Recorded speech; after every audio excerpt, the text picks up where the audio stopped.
So I have doubts myself about free trade agreements, but I think in Taiwan's case, I think it would actually benefit Taiwan. It benefits Taiwan in terms of its international posture in general.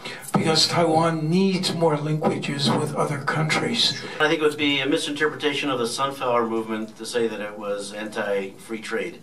There are a lot of economists who some people now consider too far left, like Joseph Stiglitz, like Paul Krugman, who have raised new doubts about free trade agreements. But as I've also indicated, people who sign free trade agreements with the United States, both Australia, just about every country I can think of, most of which were motivated for political reasons. We have free trade agreements, for example, with Israel, with Jordan, with Morocco, with Chile, with Australia, with North Korea. Many of them are allies or close friends.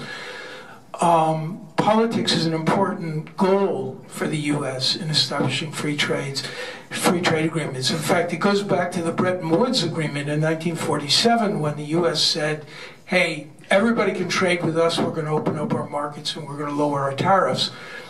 In a larger geostrategic sense, the U.S. has benefited, the world has benefited, but it's not always clear, particularly over the last 20 years, that the U.S. has always benefited from free trade, while other countries have. Generally, our trade deficits with those countries have gone up, is my impression. I haven't studied the issue in detail.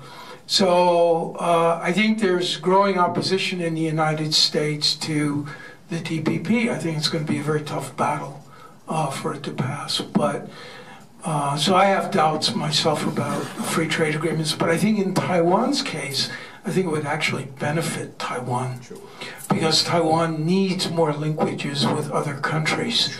I don't know that it would be the advantage of the United States, but it would certainly be, I think, the advantage of Taiwan. But Don is an economic expert and will tell me why I'm wrong now. Well, you're definitely right on that one.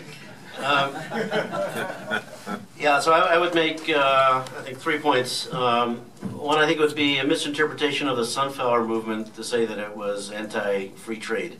I think it showed suspicion of opening the market to China and the way that that agreement was negotiated, that it was totally non-transparent.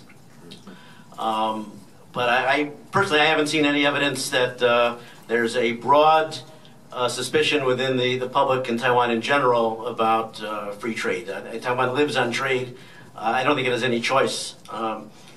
The second point is, I think economists who have looked at past free trade agreements find that it's usually the smaller market that benefits more than the larger one. So by entering into the FTA or the multilateral agreement, you're gaining access to these very large markets all over the world.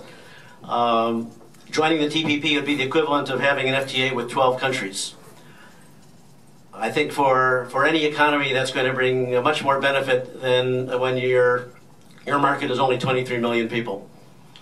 The third point is that I think the benefits of joining TPP are, number one, economic, but number two, strategic. And Taiwan has been isolated and hasn't had the opportunity to really participate in the international arena. I think there was some mention previously by Bill that, and maybe by Legislator Joe, when the U.S. Decided to carry out this rebalance to Asia, TPP was the economic arm of that policy. So I think it benefits Taiwan in terms of its international posture in general to take part in this organization.